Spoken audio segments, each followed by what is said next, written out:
Varada here. Welcome back to my channel. Today I have another experiment to share with you. We are going to play with two different types of masking. Recently I have released this stamp set Boho plans and I wanted to play with masking techniques with my stamp set. What you see me do here is use a masking paper. This one is from Gina K Designs, and I have stamped the same image on this paper and I'm cutting out a mask. This masking paper is really thin and that is what I like about it. At the same time, it's not too flimsy so it doesn't bleed on the other side, which is very important for masking paper. The technique of masking is typically used when you want to have one of the objects placed in front of the other. That's the impression you want to create. What we do is we stamp the front image first, mask it off, and then stamp the image that needs to go behind it. That ways, only the portion that is supposed to be behind does not get stamped on the final piece, and it looks like the second object which is behind is actually behind. So that's what I did here. I stamped the frontmost image first, I created a mask, and then I stamped the behind image.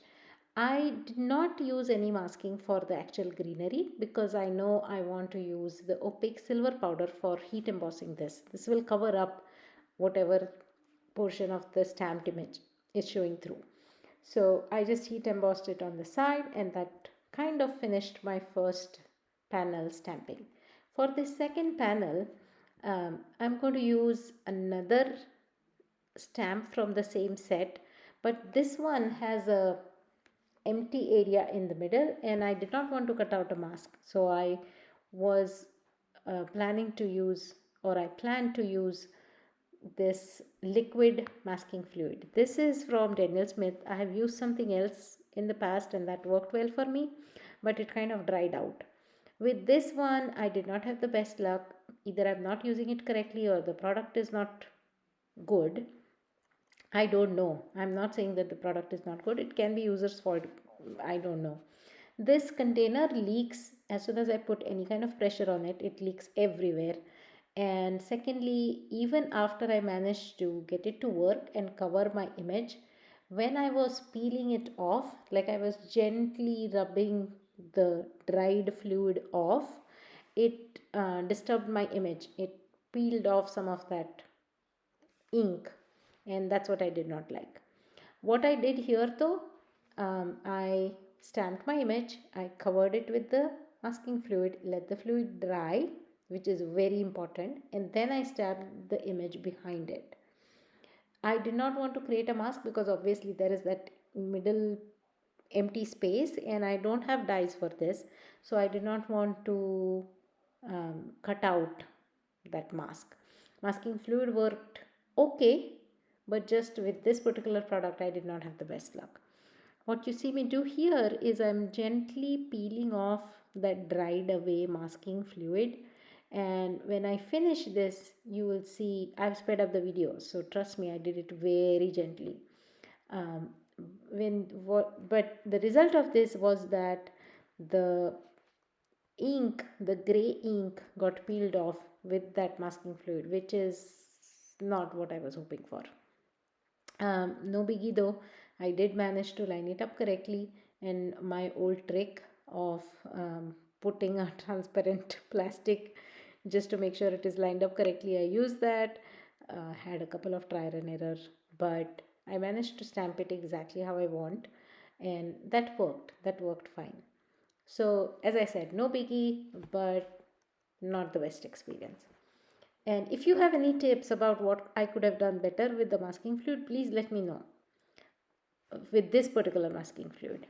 Okay, then I took both my panels aside, I die cut them into smaller pieces, and I created two colored card bases, mini slimline top folding. And I'm simply going ahead and assembling this.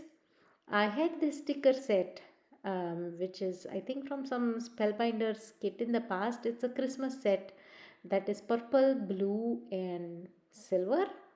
I decided to go with it, but for some reason it didn't give me Christmas vibes even if Even when I finish the card, I like the card, but for some reason it does not feel like Christmas. I don't think it is just the colors though, I think it's the images also.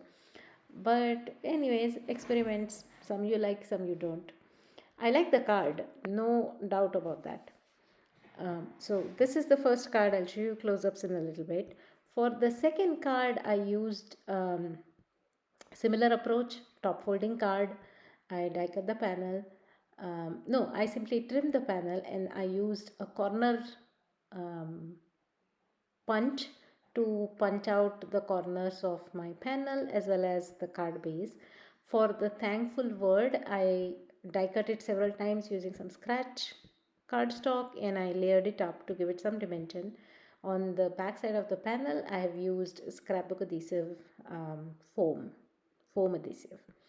Um, just to finish it off, because I cannot live without bling, I'm just going to add a couple gems. I think they are from Pretty Pink Posh. Don't worry, I'll link it up in the description. But I just use some of those to finish off my card. I think this one definitely gives me Thanksgiving vibes. It has the leaves, it has the colors, it has the word thankful, but for some reason that Christmas didn't feel like Christmas. So here is the finished card, the close up. And like I said, this is still Christmas, the sentiment says, but anyways, I hope you like this card. I hope this gives you some idea. If you have some tips or something I could have done better, please do not hesitate to share. I would love to learn from you. Thank you so much for spending time with me today. I'll come back with more experiments pretty soon, so stay tuned to this space. Thank you. Happy crafting. Bye.